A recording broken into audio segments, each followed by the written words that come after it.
Yes, so guys, and welcome back to a brand new Hijomeatman news video. Today we're going to be talking about Marc Marquez, recently being confirmed that he will miss the next 2 to 3 months, pretty much kissing goodbye to the 2020 World Championship, which obviously means we're going to get a brand new world champion this year. Well, it might not be a new champion, but you know, someone that isn't Marc Marquez to take the world championship this year, and yeah, that's obviously going to be very interesting, but very unfortunate obviously for Marc Marquez. He obviously done that injury in round 1 in the Jerez Grand Prix, tried to come back for that Andalusian GP, didn't quite work out whatsoever, had some plans for returning to Bruno, that didn't happen, and then obviously they had plans to return from Misano, and obviously that won't be happening either. So 2 to 3 months, it's a pretty long time before we see the return of Marc Marquez, and it's a pretty big deal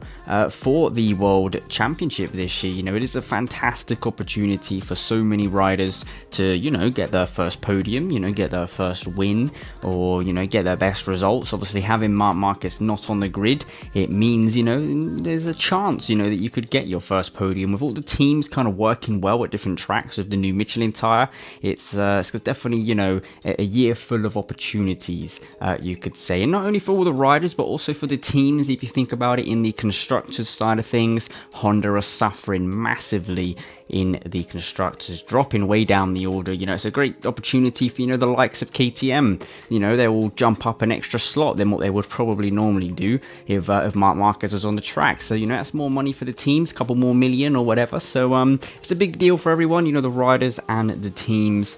And obviously, you know, not having Marc Marquez there is just a year full of opportunities, really. So they need to kind of take advantage of this, because obviously when he does return, you would have thought he will be back to winning ways. If, you know, if his career is anything to go by, he's usually pretty dominant. But yeah, guys, very interesting news. You know, 2 to 3 months is a long time without riding. I doubt it will really affect him too much. I think, you know, when he does eventually hop onto a bike again, he will do just fine.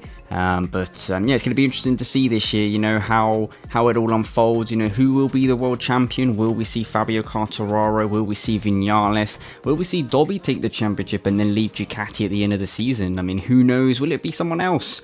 It's just really kind of like a random year this year. We've seen different bikes working well at different tracks. You know, we've seen Suzuki's fighting at the front. We've seen Yamaha, obviously. Ducati have took a win. We've seen KTM take a win. I mean, could KTM win the championship? I mean, you just don't really know this year, because every bike and rider are working well at different tracks, and it's definitely going to be all super exciting. It's definitely one of the most exciting years for seasons of MotoGP in a while. Obviously, without Marc Marquez, you know, like I said, it's just so many different opportunities for all the riders and teams, and it's just made the season really unpredictable and really exciting. But you guys, make sure you leave it down in the comments. What are your thoughts on the whole entire situation? Who do you think will be the world champion this year in 2020? Make sure to leave it all down there. Leave a like and subscribe for more content as always, and I'll see you with some brand new videos very soon.